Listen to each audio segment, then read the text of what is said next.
Hi, I'm Diane Macedo. Today on ABC News Live, both parties are bringing out their heavy hitters with just 4 days till the final votes. Former President Trump hit the campaign trail in Iowa with Vice President Harris and Hillary Clinton in New York, as President Biden plays defense in California and New Mexico. We have the state of play in the battleground states. The last jobs report before the midterms. The number of new jobs beat expectations, while the unemployment rate came in higher than expected. What it could mean for rising inflation, your wallet, and the midterms. Elon Musk is slashing Twitter's workforce, but we're learning about the message to workers told to stay home today. But we begin with the countdown to the midterms. President Biden, Vice President Harris, former President Trump, and Hillary Clinton are all on the campaign trail in the final stretch leading up to Election Day on Tuesday. 32 million people have already voted early, and both parties are bringing out their big guns for a final push in some surprising places. Chief Washington correspondent Jonathan Karl has the latest. In Iowa, former President Trump predicted big victories for Republicans in the midterm elections. If you want to stop destruction, save our country, and save the American dream, then this Tuesday you must vote Republican in a giant red wave. He was there to give a boost to Iowa's longtime Senator Chuck Grassley. In a sign of just how unpredictable these midterms are shaping up to be, Grassley, who won his last race by 24 points, is facing a tougher than expected challenge from Democrat Mike Franken. In New York, Vice President Kamala Harris joined up with Hillary Clinton to campaign for Governor Kathy Hochul, as Democrats play defense in a state that hasn't elected a Republican governor in 2 decades. The only way we can get the kind of future we want is to elect Democrats who care about democracy. Until recently, Hochul had been considered a shoo-in for re-election, but now she is facing a much tougher than expected challenge from Republican Lee Zeldin, who has made rising crime a central campaign issue. There is no doubt which campaign has the momentum and the energy, the enthusiasm to bring this home and to save our state. Zeldin has brought in some national Republican firepower, campaigning with Florida Governor Ron DeSantis and Virginia Governor Glenn Youngkin. President Biden is playing defense too, campaigning overnight in deep blue California, where Republicans hope to win several House seats now controlled by Democrats. Get out the vote. We got to win. Earlier in New Mexico, Biden said the economy is not as bad as Republicans say it is, and he talked up the importance of this election. Until the most important elections in our lifetime. And that's not hyperbole. It's going to shape what the next two generations look like. It's also shaping up to be the most expensive midterm election in history by far, according to a new study by the Wesleyan Media Project. Nearly $3 billion have been spent just on television ads. Diane? All right, John Karl, thank you. The Department of Labor Statistics says the U.S. economy added 261,000 jobs last month, down from 263,000 in September. The unemployment rate edged up slightly to 3.7% from 3.5%. And our latest ABC News Ipsos poll shows the most important issue to voters in these elections: inflation and the economy. ABC News business reporter Alexis Christoforous and ABC News' Kenneth Moton are here now to unpack this for us. Thank you both for being here. Alexis, what does this report tell you about the job market and the economy in general? Well, I can tell you that we've gotten a lot of data on the job market lately, and this is just another data point that points to a very resilient job market. You mentioned 261,000 jobs added. That was a lot more than expected. We were looking at 205,000. The unemployment rate moving up to 3.7%. That also shows that a lot of folks are actually actively out there searching for work. But my big takeaway in this report, average hourly wages. That's when you start to get a feel for what's happening with inflation. So wages were up 0.4% month over month, up 4.7% from a year ago. So the tight labor market means workers still have the upper hand here when it comes to asking for a higher wage. That puts upward pressure on inflation. Remember, the Fed wants to see the unemployment rate rise to about 4.5% and wage growth to slow. This report shows us we have a ways to go. Now, Kenneth, President Biden issued a statement today saying this shows our economy remains strong. But polling shows voters don't think the economy is strong and tend to trust Republicans more to get it back on track. So how big of a challenge is this for Democrats right now? Diane, we know that half of Americans in our recent ABC News Ipsos poll say that inflation and economy are top of mind when voting. You ask what's the challenge here for Democrats? Well, the economy, high gas prices, the high cost of food at the grocery store are all staring this democratically controlled White House and Congress in the face, and Republicans are doing everything they can to seize on that without giving specifics about what they plan to do to fix it. But Biden says the numbers speak for themselves in the latest jobs report. You mentioned that statement, Diane. The president says there's been a streak of job creation in every month of his presidency. And Biden also continues to acknowledge inflation is our top economic challenge, that he knows American families are feeling the squeeze. This will not only come down to messaging for Democrats, Diane, it will come down to turnout. And traditionally, we know that Democrats do better when there's high turnout. Now, Alexis, all of this comes on the heels of another interest rate hike by the Fed. What does this report tell you about inflation and the possibility of a recession? Well, look, the Fed's interest rate hikes are definitely slowing the housing market, not so much here for the job market. If you look this week, we found out 10.7 million job openings out there, roughly 2 job openings for every 1 person looking. The Fed has no reason to slow its interest rate hikes given today's report, which means that the likelihood for a recession next year rises. I do want to point out, though, we're starting to see some cracks in the foundation of the job market. The tech sector is particularly sensitive to higher interest rates, and a number of companies in that sector are announcing layoffs. Amazon and Facebook's parent company both implementing hiring freezes. Also, Lyft is going to be laying off about 700 workers. And then, of course, Twitter, now owned by Elon Musk, looking at getting rid of half of their 7,500 employees. And I know we're going to have much more on that later. We are. And Kenneth, what are you expecting to hear from candidates on both sides of the aisle as they make their closing arguments on the economy heading into Tuesday? Diane, we will hear the traditional talking points. Who's good? Who's bad? President Biden, who's hitting the campaign trail in Pennsylvania this weekend to campaign for John Fetterman, who's trying to get that Senate seat, will say that he's got a plan to bring down those costs, especially for health care, energy, and everyday expenses. Also that the Republican plan is a disaster, the president is expected to say, increasing costs for prescription drugs, health insurance, and energy while giving tax breaks to big corporations and the wealthy. Republicans will say that Biden and the Democrats were the spin, spin, spin party with no real plan to tackle this economy and inflation. No matter what these candidates say, Diane, we know that in the end it will be the voters who have that final say. They sure do. Alexis Christoforous, Kenneth Moton, thank you both. Thank you. And ABC News Live will have complete coverage of the 2022 midterms on Election Day, Tuesday, November 8th, starting at 7 a.m. Eastern, and special election night coverage led by David Muir, Lindy Davis, and the entire ABC News political team starting at 7 p.m. Eastern. Also, tune into a special edition of This Week with Senator Cory Booker, Virginia Governor Glenn Youngkin, and our correspondents in key states ahead of Election Day. Martha Raddatz anchors Sunday on ABC. And as Alexis mentioned, Elon Musk is making major moves after taking over Twitter. The company has started sending employees emails announcing that they are being let go from the social media platform. ABC News has reviewed the email telling employees, quote, "Today is your last working day at the company." It also said about 50% of the workforce will be impacted. Twitter employees are suing the company, saying the expected layoffs are happening without enough notice in violation of federal and California law. And this all comes just a week after Musk took control of the company and immediately fired top executives, including the CEO and CFO. Now, a growing list of companies are reportedly pausing advertisements on the platform, including General Mills, Pfizer, and Audi. A 6-year-old in Michigan has died from RSV as a nationwide pediatric respiratory cases spread across the country. New numbers show the strain on our nation's hospitals, with pediatric beds in 17 states above 80% occupied. ABC News' Ariel Reshef has the latest. With cases of RSV doubling since last season, the highest in 2 years, children's hospitals across the country treating an incessant flow of young patients. We've seen about a 500% increase in positive testing in children that have been admitted for upper respiratory infection.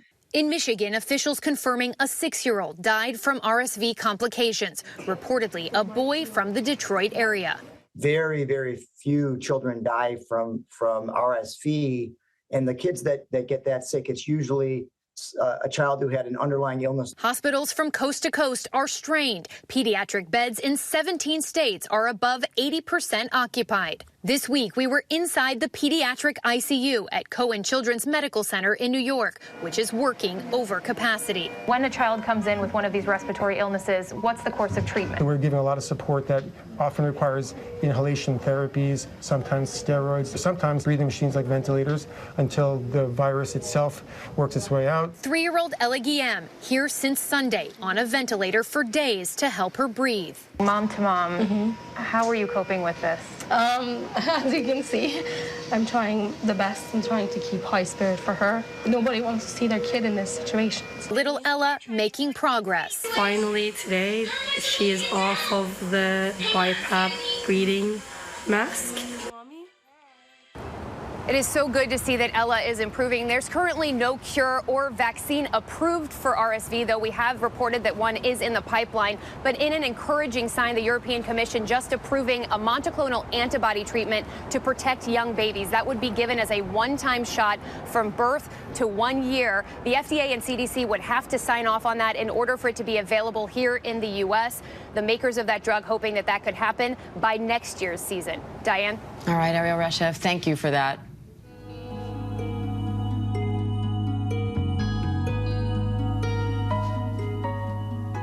It's been nearly 6 months since a gunman opened fire at Robb Elementary School in Uvalde, Texas, killing 19 students and 2 teachers. Tonight, ABC News Live is taking you into the community with a look at how the people of Uvalde are navigating life since the tragedy. Our John Quinones joins me live now from Uvalde with more on that. John, you've been covering this story since the very beginning, speaking to families along the way. What are they telling you nearly 6 months later? You know, it's tough, and it's still very frustrating. A lot of these families don't have answers about how exactly where the police agencies went wrong, you know, waiting more than an hour before they went into that school. Almost 400 police agencies, they want answers. There's still some protests, but there are signs that they're slowly moving forward. I was at the Dia de los Muertos commemoration at the local cemetery here, where the lives of the victims were being celebrated, and there was music and food, and for once there were smiles. You know, no one will ever get over this, ever, I don't think, but obviously they're slowly getting through it one step at a time. And I interviewed 2 of the parents, Angel and Kimberly, who talked about their daughter, Amy Jo, who passed away, and here's a clip of that interview. When does it hit you the worst? At night, we all lay down and she's not there. I just don't want to accept it in a way. Do you think you ever will? I don't know.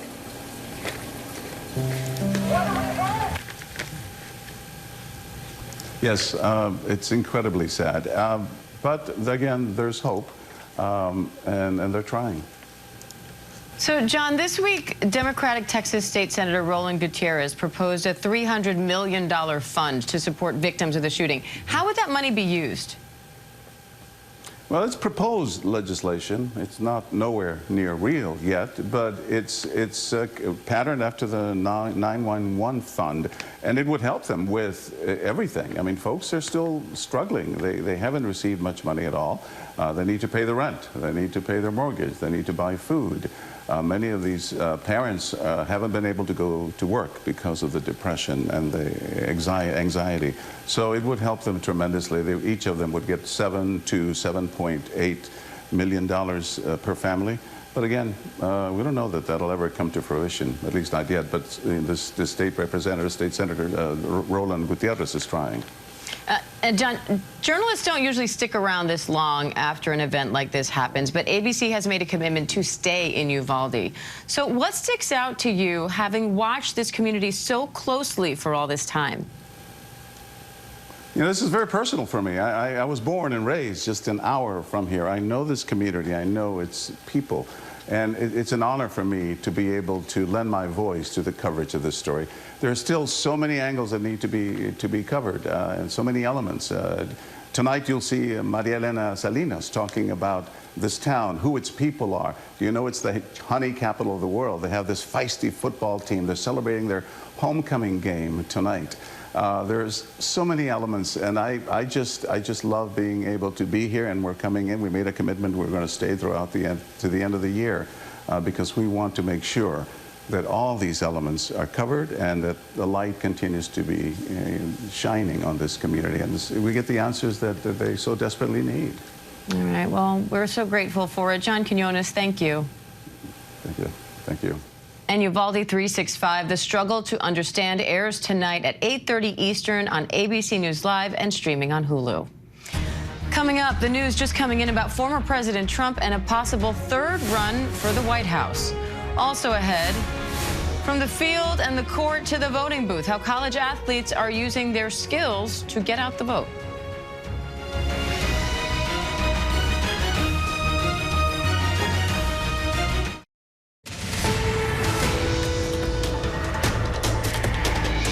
Welcome back. We have breaking news. ABC News has learned that former President Trump is leaning toward announcing a third run for the White House, according to sources with direct knowledge. The sources tell ABC News the conversations about the timing, location, and format of an announcement are extremely fluid and can change, but they could come as soon as the week of November 14th. We will continue to follow this developing story. Meanwhile, college athletes are working to get out the vote for the midterms. After a Supreme Court ruling this year gave athletes more freedom to use their name, image, and likeness, some are now using them to advocate in politics. ABC News Deputy Political Director Avery Harper has that story. College athletes are often known for their leadership on teams and their skill on the court. And now, in the lead up to critical midterm elections, some are flexing their political prowess to encourage their peers and fans to cast ballots. I'm here to tell you that you should definitely vote in the midterms and use your voice to bring positivity and change in your community. Like Kaiwan Dukes, a wide receiver at Johnson C. Smith University in North Carolina. Everybody that can vote definitely needs to vote because their voice matters and their opinion matters. Dukes is one of more than 50 college athletes political advocacy group Next Gen America has enlisted in swing states to help get out the vote. I am making sure that my teammates and classmates are ready to get out and vote in November. And we're bringing the heat from the court to the polls. The group says they have drafted these athletes for democracy, harnessing their reach on social media in hopes that these athletic influencers get thousands of young voters registered and out to the polls come November. Join me. Join me. Join me. Join me and get registered to vote today. It's all made possible by a Supreme Court ruling earlier this year that has given college athletes like Diamond Johnson, a junior guard at NC State, the ability to sign deals using their name, image, and likeness. I want to encourage everybody to get out and vote. If you don't want to vote, play with your mom, not me. Does that give you more freedom to be politically engaged? It does. As an athlete, before the name, image, and likeness, our hands was kind of tied on what we can do and what we can't do. And I think that rule being passed has passed a lot of opportunities for us to do stuff like this. Professor Elizabeth Maddow, the director of the Center for Youth Political Participation at Rutgers University, says peer outreach is important. Do you think that these sorts of influencer endorsements could play a role in terms of getting young people to support certain candidates over others? If you have a student who hasn't been thinking about, they're just trying to get acclimated to the college campus and get used to their classes and their roommate. But if they see someone, especially someone in a leadership position on their campus talking about an election, that might at least encourage them to get involved, to pay attention, maybe not support the same candidate, but at least play a role in politics, because that's the signal that's being sent when you have a campus leader saying this matters, that peer-to-peer mobilization can really make a positive difference. Young voters could make a difference in the nation's biggest battlegrounds where many candidates are running neck and neck. Of course, that's only if they turn out. According to the latest ABC News Washington Post poll, 49% of voters aged 18 to 29 said they are absolutely certain to vote in November's elections. That number falling below all other age groups. The athletes we talked to say they are hoping to mobilize students by speaking to issues their classmates and communities care about. Johnson's top issue, reproductive rights. I think the abortion issues, it's a lot of talk topics going around about that, and we all have our own opinions on it, but that's my biggest issue for us being a woman and young ladies. And Dukes points to gun violence after his mother survived a shooting. For one thing I say that's real personal to me, I say like gun control and like gun reform and stuff like that.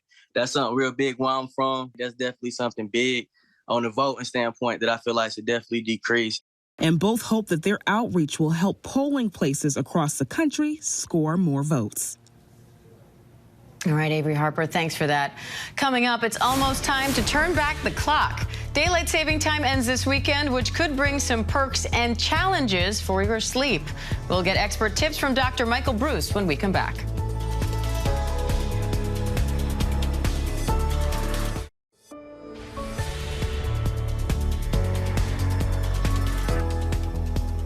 Welcome back. This weekend, we turn our clocks back as we switch from daylight saving time back to standard time. The change means an extra hour of sleep for some, but it can also pose some challenges. Dr. Michael Bruce, a.k.a. the Sleep Doctor, joins me now with more on how we can make this transition a little easier. Dr. Bruce, so good to see you. I'm so grateful to have you on right now. But I want to go straight for the elephant in the room, because when you know you're going to get an extra hour in bed, it can be tempting to say, we get to party tonight. But you say tip number 1, avoid alcohol the night of the time change. Can you explain why? Sure. So first of all, of course, thanks for having me on. You know, when we talk about alcohol, alcohol turns out to be the #1 sleep aid in the world. More people drink themselves to sleep than anything else.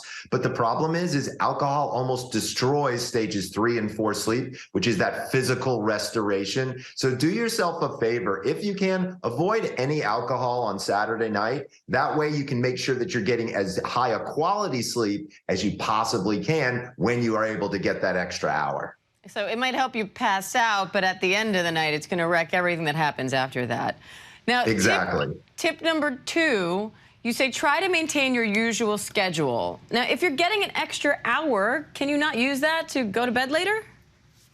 No, that's exactly what you don't want to do. So many people out there are sleep deprived. I would argue most people are sleep deprived. So do yourself a favor, give yourself a little treat and get an extra hour of sleep. Go to bed at your normal time. Don't go to bed later. And that way you have an opportunity to catch up a little bit and hopefully feel a whole lot better on Sunday morning.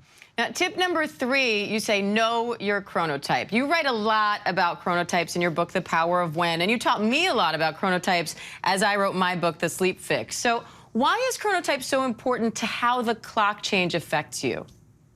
So remember, your chronotype is your genetically predetermined sleep schedule. Early bird, night owl, those are 2 of the 4 chronotypes. Here's the thing is, if you're going to be able to get that extra hour of sleep as a chronotype, you may discover, for example, if you're an early bird, you might wake up still a little bit earlier than you normally would. Don't worry so much. Again, this is more for our later in the day chronotypes, like the night owls like me, who are usually sleep deprived. So do yourself a favor, and if you can, continue to go to bed based on your chronotype, because that's when you're going to get the best sleep. And now you get a little bit extra.